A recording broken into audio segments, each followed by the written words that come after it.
जय साईं राम। हम सब जानते हैं और हम सब एक दूसरे से सुनते भी हैं, जो एक वर्ड है, कहते हैं ना कि समर्पण, सरेंडर। सचरित्र में भी समर्पण बहुत यूज़ हुआ है, सरेंडर वर्ड बहुत ज़्यादा यूज़ हुआ है। तो कभी हम सोच सकते हैं कि ये इतना ज़्यादा सरेंडर की आवश्यकता जीवन में क्यों है? बार बार रिपीटेडली सब कहते हैं बस कुछ नहीं है, छोड़ दो भगवान के ऊपर। बहुत लोगों से आपने सुना होगा, सब यही कहते हैं छोड़ दो बस भगवान के ऊपर। तो ये छोड़ना है क्या? ये छोड़ना अगर सही रूप में देखा जाए तो हम जैसे बोलते हैं ना कि भगवान के ऊपर छोड़ दो सब कुछ, वो हम छोड़ तो देते हैं लेकिन वो विश्वास नहीं कर पाते। छोड़ना इज समर्पण। समर्पण मीन्स विश्वास उनके ऊपर। जैसे हम एक प्रेयर भी करते हैं कि बाबा हम आपके भक्त हैं और हमें सही और गलत का कुछ अंदाज़ा नहीं है कि हमारे लिए क्या सही है क्या गलत है।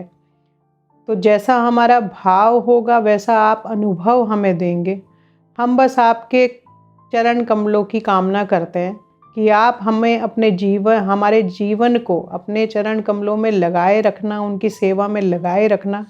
और हमें आपके ऊपर विश्वास है कि आप जो भी करोगे वो सही करोगे और जो भी हमें दोगे वो सही दोगे और सही समय पे दोगे।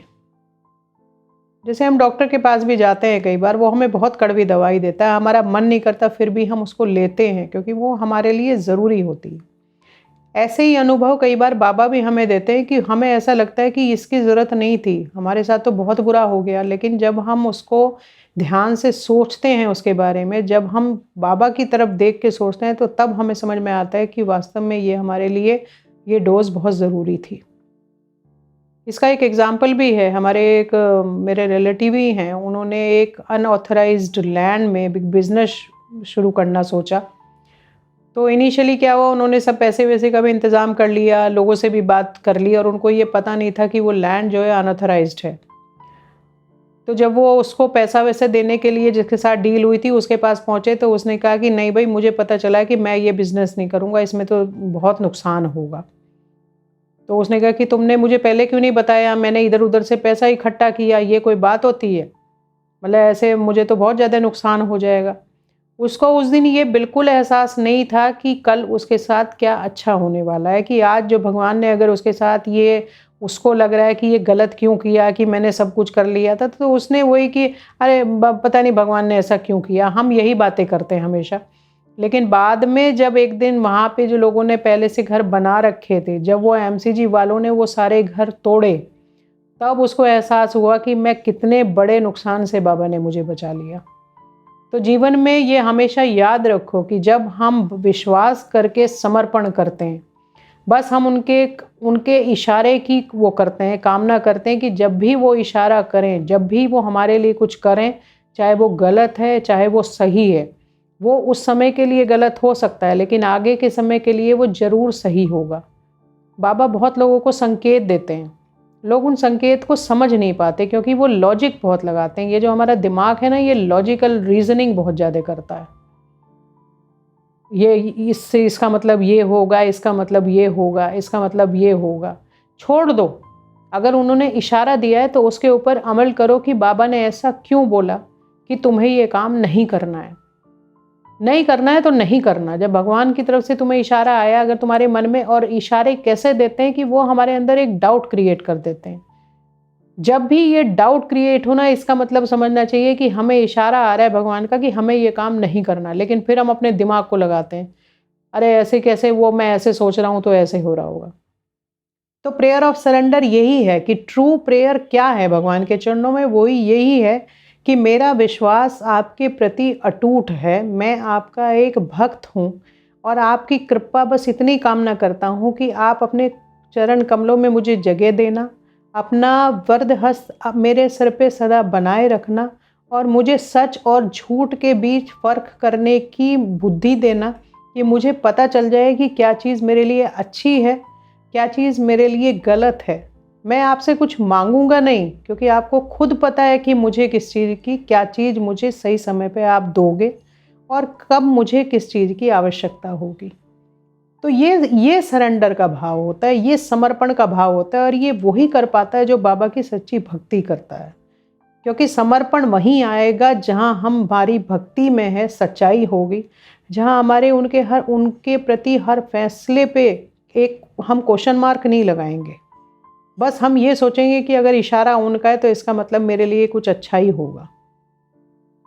लेकिन हम सभी का ये एक नेचर हो जाता है कि जब बहुत अच्छी चीज़ें होती हैं तो हम आँख बंद करके विश्वास कर लेते हैं, और जैसे ही कुछ हमें अगेंस्ट द विल कुछ हुआ तो हम एकदम क्वेश्चन मार्क लगा के खड़े हो जाते हैं कि नहीं, ये बात तो नहीं मैं मानूंगा, ये मुझे नहीं अच्छी लग रही। तो ये गलत बात है।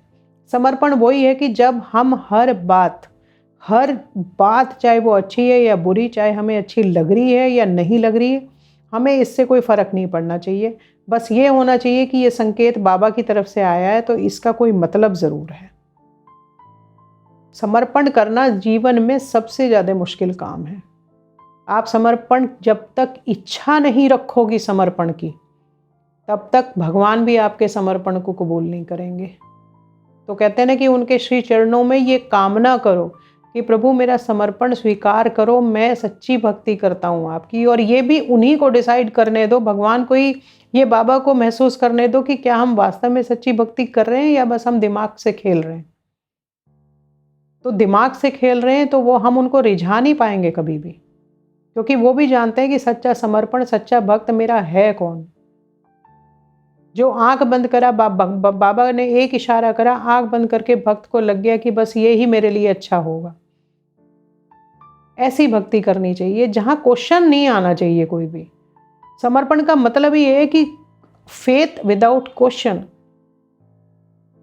कहते हैं ना कि if there is a question, if there is fear, it means there is something missing in your faith. Fear क्यों है? क्योंकि समर्पण नहीं है। डर वहीं होगा जहां समर्पण नहीं होगा, और जहां समर्पण है वहां डर की गुंजाइश ही नहीं है। बाबा आप कुएं में फेंक दो मुझे, मैं विश्वास करता हूँ आप पे, और इतना विश्वास करता हूँ क्योंकि मेरा आपके चरणों में समर्पण है कि आप जो करोगे ठीक करोगे। अगर मुझे इस कुएं में ही गिर के मरना है तो शायद मेरा कर्म मुझे यहाँ तक धकेल के लाया, और शायद इसमें भी मेरे लिए कोई अच्छाई होगी। लेकिन फिर भी मैं समर्पण करता हूँ कि अगर इस कुएं से मुझे कोई निकालेगा तो वो आप ही निकालोगे। अगर मुझे बचना है तो आप मुझे बचा लोगे, और अगर मुझे जाना है तो आप मुझे जाने दोगे, क्योंकि मैं एक तरह से उस कुएं में गिर के भी अपने कर्म को काटूंगा। तो समर्पण करो तो बस समर्पण करो। कहते हैं ना संपूर्ण समर्पण, कंप्लीट सरेंडर। ये मैं बहुत बच्चों को बोलती हूँ ये चीज़ कि कंप्लीट सरेंडर करो, लेकिन वो नहीं करते क्योंकि वो दिमाग से बहुत खेलते हैं। माँ आज ये हो गया, माँ आज ये हो गया, ये परेशानी आ गई, बाबा हमारे साथ ही ऐसा क्यों कर रहे हैं।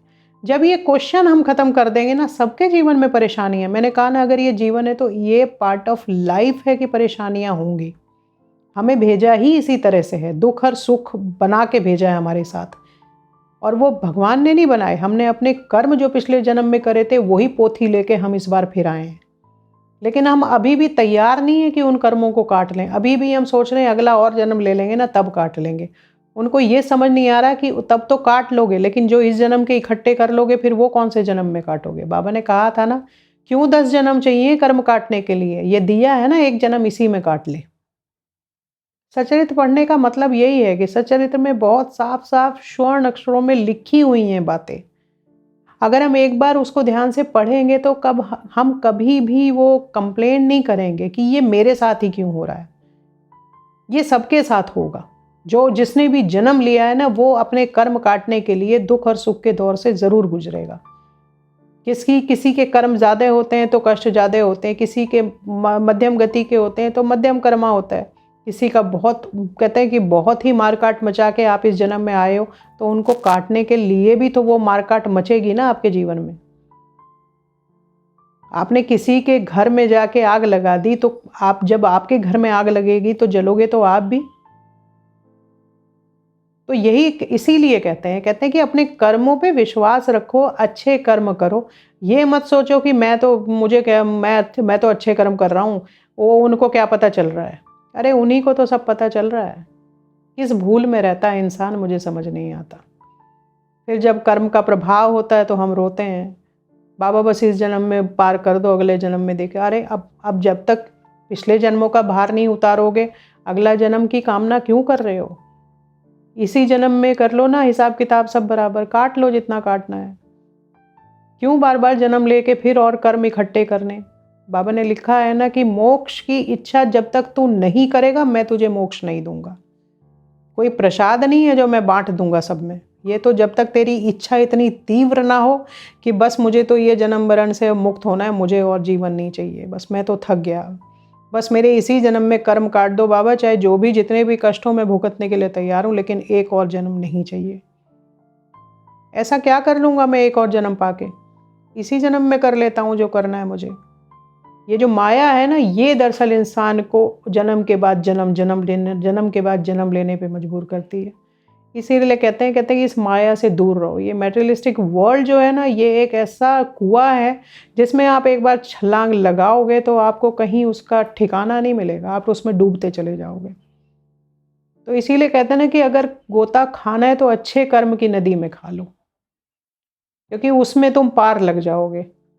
अगर गलत कर्म के क्षेत्र में जाओगे तो उसका तो कोई एंड है ही नहीं। वो तो तुम डूबते रहोगे, निकलते रहोगे, डूबते रहोगे, निकलते रहोगे, लेकिन कभी भी मुक्त नहीं हो पाओगे उससे तुम।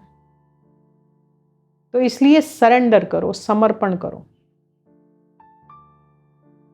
समर्पण सच्चा करो, कोई क्वेश्चन मार्क मत करो। बस वही आपको रास्ता दिखाएगा, वही आपको सतमार्ग पे चलना सिखाएगा, और वही आखिर में आपको जो आपकी इच्छा है जहाँ पहुँचने की, वहाँ आपको पहुँचाएगा। तो भगवान के श्री चरणों में बस हमें हमेशा एक ही कामना करनी है कि हे साईं, हे बाबा, बस अपने चरण कमलों की हमें चरण कमलों में बनाए रखना, हमारे ऊपर अपनी कृपा बनाए रखना। जो भी हम कार्य करें उसमें हमें इतनी बुद्धि देना कि हम समझ सकें कि क्या गलत है और क्या सही है। हमेशा हमारी जो दिशा हो वो अच्छाई की तरफ बढ़े, बुराई की दिशा में बढ़ने से पहले हमारे वो पैर आप रोक लेना। बस इतनी कामना हम आपसे करते हैं। जय साईं राम।